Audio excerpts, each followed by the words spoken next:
Evening friends, आज की update कुछ इस प्रकार से। आज हम सबसे पहले शुरू करेंगे पाकिस्तान के लॉन्च पैडों से। इस साल 22 अप्रैल को पहलगाम में हुए आतंकी हमले के बाद भारत ने 6 और 7 मई की रात को ऑपरेशन सिंदूर लॉन्च किया था। इस ऑपरेशन में पाकिस्तान के पंजाब और कश्मीर में हमला करते हुए इंडियन आर्मी ने कई आतंकी ठिकानों को तबाह किया था। इस ऑपरेशन के बाद पाकिस्तान ने बार बार ये कहा कि भारत ने झूठा आरोप लगाते हुए उस पर हमले किए। उसकी ज़मीन पर कोई टेरर कैम्प नहीं चल रहा है। हालांकि ऑपरेशन सिंदूर के 2 महीने से भी कम समय में पाकिस्तान ने अपना असली चेहरा दिखा दिया है। पाकिस्तान ने उन ठिकानों की मरम्मत का काम शुरू कर दिया है जिनको भारत ने ऑपरेशन सिंदूर में तोड़ा था।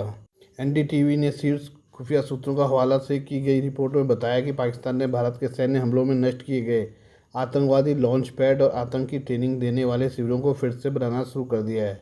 पाकिस्तानी सेना जासूसी agency inter service intelligence ISI और सरकार के पूर्ण समर्थन से आतंकी बुनियादी ढांचे के इन महत्वपूर्ण केंद्रों को फिर से बनाने का काम चल रहा है। खासतौर से POK में यह काम जोर शोर से चल रहा है। रिपोर्ट के मुताबिक पाकिस्तान की कोशिश नियंत्रण रेखा LOC के पास जंगलों में छोटे हाईटेक आतंकी ठिकाने स्थापित करने की है। भारत के बॉर्डर के आसपास इन ठिकानों को थर्मल रडार और सैटेलाइट सिग्नेचर को छिपाने वाली तकनीक से लैस किया जा रहा है। इतना ही नहीं, पाकिस्तान अंतर्राष्ट्रीय वित्तीय सहायता का दुरुपयोग करते हुए इस पैसे का इस्तेमाल टेरर कैंपों के पुनर्निर्माण में कर रहा है। पाकिस्तान जिन आतंकी ठिकानों की मरम्मत में काम में लगा है उसमें लूणी, पुतवाल, टीपू पोस्ट, जमील पोस्ट, उमरान वाली, चापरार फॉरवर्ड, छोटा चक और जंगलोरा शामिल है। इसके अलावा नए ठिकाने केल, सर्दी, दूधनी आला, अथमुकाम, जूरा, लिपा, पचीबन, काहुटा, कोटली, खुईरटा, मंढार, निकाइल, चमनकोटा और जानकोट जैसे क्षेत्रों में बनाए जा रहे हैं। इन नए ठिकानों को घने जंगलों के बीच बनाया जा रहा है। रिपोर्ट कहती है कि ISI ने बड़े ट्रेनिंग कैंप बनाने के बजाय अपने प्रशिक्षण को छोटे शिविरों में फैला दिया है। इनमें 200 से कम युवाओं को रखकर आतंकी ट्रेनिंग दी जा रही है। इन मिनी कैंपों की सुरक्षा विशेष रूप से 25 पाकिस्तानी सेना इकाइयाँ कर रही है। इनकी थर्मल सेंसर और एंटी ड्रोन सिस्टम से निगरानी की जा रही है। खुफिया सूत्रों के अनुसार भारतीय एजेंसियों ने कुछ ऐसे कम्युनिकेशन को इंटरसेप्ट किया है जिससे इसे पता चलता है कि भावलपुर में जैश-ए-मोहम्मद, लश्कर-ए-तैयबा, हिजबुल मुजाहिदीन और रेजिस्टेंस फ्रंट के वरिष्ठ कमांडरों के साथ ISI के अफसरों में बैठक हुई है। भावलपुर स्थित जैश-ए-मोहम्मद का मुख्यालय भी अब ऑपरेशन सिंदूर के दौरान हमला हुआ था। भावलपुर की बैठक में आतंकी ढांचे के पुनर्निर्माण नेतृत्व भूमिकाओं को फिर से सौंपने और पाकिस्तान और कश्मीर में टेरर भर्ती प्रयासों को तेज करने पर चर्चा की गई। भारी सुरक्षा व्यवस्था के बीच हुई इस बैठक के बाद ये आतंकी गुट पाक सेना, ISI और सरकार मिलकर टेरर कैंपों को फिर से खड़ा करने में लग गई है। इसके लिए एक बड़ी रकम खर्च की जा रही है। आइए बात करें पाकिस्तान के मौलानाओं की। पाकिस्तान के मौलानाओं को कुछ साल पहले देश से बाहर निकालते हुए सऊदी अरब ने कहा था कि वो देश में कट्टरपंथी जहर फैला रहे थे। बांग्लादेशी भी शांत इस्लामिक देश में जाकर यही कर रहे हैं। पाकिस्तान और बांग्लादेश के नागरिक उन शांत इस्लामिक देशों में जिहादी जहर बोने की साजिश रच रहे हैं जो अभी तक बहुत हद तक आतंकवाद से दूर रहे हैं। मलेशिया के गृहमंत्री सैफुद्दीन नासून इस्माइल ने 27 जून 2025 को एक प्रेस ब्रीफिंग के दौरान खुलासा किया कि रॉयल मलेशियाई पुलिस ने इस हफ्ते 36 बांग्लादेशी नागरिकों को कट्टरपंथी आतंकवादी घटनाओं में शामिल होने के आरोप में गिरफ्तार किया है। ये सभी बांग्लादेशी नागरिक ISIS को समर्थन करने वाले कट्टरपंथी आतंकवादी नेटवर्क का हिस्सा थे। मलेशियाई पुलिस की स्पेशल ब्रांच ने गुप्त रूप से इन पर निगरानी रखी और पाया कि ये लोग अपने समुदाय में छुपकर कट्टर इस्लामी विचारधारा का प्रचार करने के साथ आतंकी फंडिंग भी कर रहे थे। मलेशिया के गृहमंत्री ने खुलासा करते हुए कहा कि गिरफ्तार किए गए लोगों से पूछताछ के दौरान पता चला कि इस नेटवर्क निर्माण के पीछे का मकसद कट्टरपंथी इस्लामी मान्यताओं को बढ़ावा देना, आतंकवादी अभियानों का समर्थन करने के लिए धन जुटाना और अपने देश में वैध सरकार को गिराने की साजिश करना शामिल था। मलेशिया के गृहमंत्री ने चेतावनी देते हुए साफ शब्दों में कहा कि मैं इस बात पर जोर देना चाहूँगा कि मलेशिया किसी भी विदेशी चरमपंथी आंदोलन के शरणस्थल नहीं बनेगा। युद्ध का मैदान तो दूर की बात है, यह अभियान सिर्फ मलेशिया तक सीमित नहीं है बल्कि आने वाले समय में Singapore, Thailand, Oman, Maldives, Bahrain, Saudi Arab, Canada, United Kingdom और अमेरिका जैसे देशों में भी बांग्लादेशी आतंकवादियों के नेटवर्क पर शिकंजा कसने की संभावना जताई जा रही है। पिछले साल शेख हसीना की सरकार के तख्ता पलट के बाद बांग्लादेश के कट्टरपंथी तत्व बेलगाम हो चुके हैं। मोहम्मद यूनूस ऐसे तत्वों का समर्थन करते हैं, इसलिए चरमपंथी गुट लगातार धर्मनिरपेक्ष लोकतंत्र को खत्म करने और मोहम्मद यूनूस के नेतृत्व में क्रांतिकारी इस्लामी शासन की स्थापना की वकालत कर रहे हैं। बांग्लादेश के पत्रकार सलाउद्दीन शोएब चौधरी ने इकनॉमिक टाइम्स में लिखा है कि ISIS और अल-कायदा दोनों ही मौजूदा राजनीतिक उथल पुथल को बांग्लादेश में अपने प्रभाव का विस्तार करने के अवसर के रूप में देखते हैं। 20 अगस्त 2024 को भारतीय उपमहाद्वीप में अल-कायदा ने अपने प्रचार शाखा साहब उपमहाद्वीप के माध्यम से अपने अमीर उसामा महमूद द्वारा 14 पृष्ठ का एक बयान जारी किया। जिसमें बांग्लादेश के जिहादी तत्वों के साथ आकर इस्लामिक शासन की स्थापना के लिए विद्रोह करने की शुरुआत की बात कही गई थी। ई इकोनॉमिक्स टाइम में जेम्स टाउन फाउंडेशन के हवाले से कहा गया कि अर्थशास्त्री मोहम्मद यूनुस के नेतृत्व वाली अंतरिम बांग्लादेशी सरकार अब इस्लामी चरमपंथ और सामुदायिक हिंसा से लेकर बढ़ते भू राजनीतिक तनाव तक के संकटों का सामना कर रही है। बांग्लादेश में धार्मिक अल्पसंख्यकों को विशेष रूप से हिंदुओं के साथ खतरनाक उत्पीड़न हो रहा है और अवसर कट्टरपंथी इस्लामी ताकतों के उभार से भारत के साथ तनाव बढ़ रहा है। बांग्लादेश की स्थिति का गंभीर आंकलन करते हुए द इकोनॉमिस्ट ने लिखा है कि सन 1971 में बांग्लादेश की स्वतंत्रता के बाद जो उत्साह था उसे सैन्य तख्तापलट की वजह से खत्म होने में सिर्फ 4 साल लगे। पिछले साल एक लोकप्रिय क्रांति द्वारा शुरू की गई बांग्लादेश की दूसरी मुक्ति और भी तेजी से समाप्त होने का खतरा है। अगस्त 2024 में छात्रों के नेतृत्व वाले विद्रोह ने शेख हसीना को खाड़ फेंका, जो प्रधानमंत्री थी और जिन्होंने पिछले 15 वर्षों से देश पर निरंकुश शासन किया था।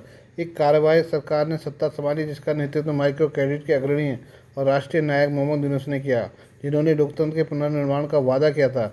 लगभग एक साल बाद नया बांग्लादेश अधर में लटका हुआ है। इसके अलावा अक्टूबर 2024 में प्रसिद्ध भारतीय रणनीतिकार प्रोफेसर ब्रह्म चिलानी ने निक्के एशिया में लिखा कि दुनिया का 8वां सबसे ज़्यादा आबादी वाला देश बांग्लादेश सैन्य समर्थित शासन परिवर्तन और हिंसक उथल पुथल के बाद एक चौराहे पर खड़ा है।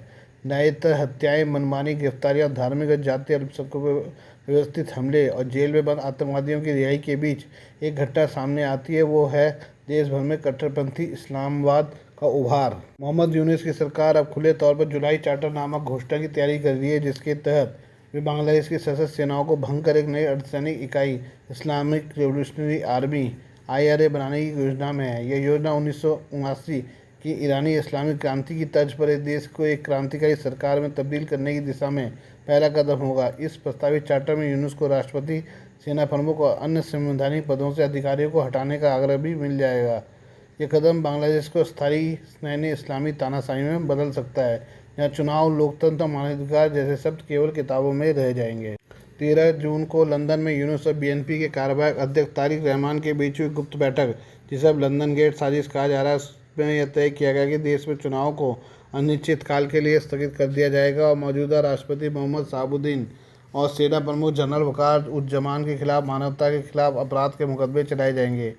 ऐसी रिपोर्ट है कि सेना प्रमुख चुनाव में होने वाली देरी को लेकर मोहम्मद यूनुस से काफ़ी नाराज़ हैं, जबकि एक्सपर्ट्स का मानना है कि अगर 30 दिसंबर 2025 तक चुनाव नहीं होते तो आने वाले वर्षों तक बांग्लादेश में लोकतंत्र की कोई संभावना नहीं रहेगी।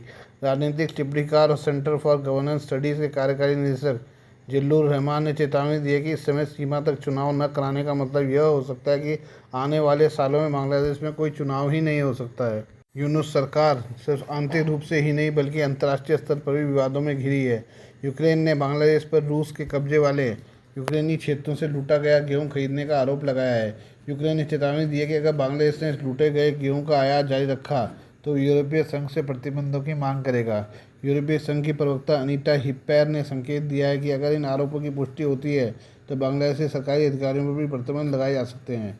सलाहुद्दीन चौधरी ने सवाल उठाते हुए पूछा कि बांग्लादेश में लोकतंत्र खत्म हो रहा है, अल्पसंख्यक असुरक्षित और अंतर्राष्ट्रीय कानून का उल्लंघन खुलेआम हो रहा है। ऐसे में सवाल है कि क्या अंतर्राष्ट्रीय समुदाय से बयानबाजी करेगा या सच में कोई ठोस कार्रवाई भी करेगा। क्या संयुक्त राष्ट्र, यूरोपीय संघ और भारत जैसे पड़ोसी देश इस संकट को रोकने के लिए रणनीतिक कदम उठाएंगे? या ये बात करें ईरान और इसराइल की। ईरान और इसराइल के बीच 13 से 24 जून तक हुए सैन्य संघर्ष में दोनों पक्षों को जानमाल का भारी नुकसान हुआ है। इसराइल के तेल अवीव और हाइफा जैसे शहरों में ईरानी मिसाइलों ने तबाही मचाई तो इसराइली सेना के हमलों में ईरान की राजधानी तेहरान में कई इमारतें खंडर में बदल गई। दोनों देशों के बीच 12 दिन तक चला ये युद्ध भारत की चिंता भी बढ़ा रहा था, क्योंकि दोनों ही देशों में उसका निवेश है। ऐसे में भारत के तेहरान और तेल अवीव से संबंध उसके काम आए और वह चाबहार और हाइफा पोर्ट पर अपने निवेश की सुरक्षा में कामयाब रहा। भारत ने ईरान के चाबहार बंदरगाह में करीब $550 मिलियन का निवेश किया है। इसराइल के हाइफा बंदरगाह में भी भारत की हिस्सेदारी है। इसके अलावा दोनों ही देशों में भारतीय नागरिक भी बड़ी संख्या में काम करते हैं। ईरान इसराइल का युद्ध शुरू होने के बाद भारत के सामने एक तरफ अपना निवेश बचाने की चुनौती थी तो अपने नागरिकों की सुरक्षा की भी फिक्र थी, क्योंकि दोनों ओर से मिसाइलों और बमों की बरसात हो रही थी। खासतौर से हाइफा और चाबहार को लेकर भारत फिक्रमंद था, क्योंकि इस युद्ध की आंच इससे आगे पाकिस्तान के ग्वादर पोर्ट तक पहुंचने लगी थी। भारत ने जंग शुरू होने के बाद ऑपरेशन सिंधु के तहत ईरान और इसराइल से 4,415 भारतीय नागरिकों को सुरक्षित निकाला। ईरान ने इस दौरान भारत के साथ पुराने संबंधों का ख्याल रखते हुए अपनी ओर से जारी समर्थन दिया। दिल्ली स्थित ईरान के दूतावास ने अपने बयान में भारत की सरकार और आम नागरिकों को धन्यवाद किया। दूतावास ने कहा कि मुश्किल वक्त में भारत के लोग तेहरान के साथ मजबूती से खड़े रहे। इसराइल के प्रधानमंत्री बेंजामिन नेतन्याहू ने भी इस युद्ध के दौरान भारतीय प्रधानमंत्री नरेंद्र मोदी से फ़ोन पर बात की। मोदी ने इस दौरान भारत की चिंताओं को साझा किया और क्षेत्र में शांति और स्थिरता की जल्द बहाली की आवश्यकता पर जोर दिया। दूसरी ओर भारतीय विदेश मंत्री एस जयशंकर ने ईरानी विदेश मंत्री अब्बास अरागची से बात कर हालात को जाना। भारत के दोनों पक्षों से संपर्क बनाए रखने का असर ये हुआ कि हमलों में चाबार बंदरगाह को सीधे निशाना नहीं बनाया गया। इससे बंदरगाह का ऑपरेशन भारत का निवेश सुरक्षित था। दूसरी ओर चाबार बंदरगाह से 170 किलोमीटर दूर पाकिस्तान की ग्वादर बंदरगाह को युद्ध के दौरान बंद करना पड़ा। पाकिस्तान को बलूचिस्तान प्रांत में ईरान के साथ बॉर्डर भी बंद करना पड़ा। दूसरी ओर हाइफा शहर में ईरान के मिसाइल हमले हुए, लेकिन इसकी बंदरगाह को सीधे तौर पर अटैक नहीं किया गया। ये बात करें पाकिस्तान में आतंकवादी हमला। उत्तर पश्चिमी पाकिस्तान में एक सैन्य काफिले को निशाना बनाकर किए गए आतंकवादी बम विस्फोट में 13 सैनिक मारे गए हैं। हमले में दर्जनों लोगों के घायल होने की खबर भी है। हालांकि हताहतों की संख्या बढ़ भी सकती है। सूत्रों के मुताबिक उत्तरी वजीरिस्तान जिले के खड़ी इलाके में आज सुबह एक आतंकवादी हमलावर ने विस्फोटों से लदे वाहन को बम निरोधक इकाई के mine resistance ambush protected MRAP वाहन से भिड़ा दिया। विस्फोटकों से लदे वाहन की सैन्य काफिले से टक्कर। पाकिस्तान के खैबर पख्तूनख्वा प्रांत के उत्तरी वजीरिस्तान जिले में स्थानीय सरकारी अधिकारी ने कहा कि एक आतंकवादी हमलावर ने विस्फोट से लदे वाहन की सैन्य काफिले से टक्कर करवा दी। विस्फोट में 13 सैनिक मारे गए। इसके अलावा 10 सैन्यकर्मी और 19 नागरिक घायल हो गई है। 6 तहरीक तालिबान पाकिस्तान TTP के निशाने पर रहता है। सूत्रों के मुताबिक हमले के समय इलाके में चल रही सैन्य गतिविधियों के कारण कर्फ्यू लगा दिया गया था। विस्फोट के बाद सुरक्षा एजेंसियों ने बचाव अभियान शुरू किया। आतंकवादी समूह उसद अल हरब के एक उपगुट हाफिज गुल बहादुर समूह ने हमले की जिम्मेदारी ली है। घटना को हाल के महीनों में उत्तरी वजीरिस्तान में हुई सबसे घातक घटनाओं में से एक बताया जा रहा है। इससे क्षेत्र में सुरक्षा स्थिति को लेकर गंभीर चिंताएं पैदा हो गई हैं। Please do like, share and subscribe this channel of my news, views and analysis by Prakash.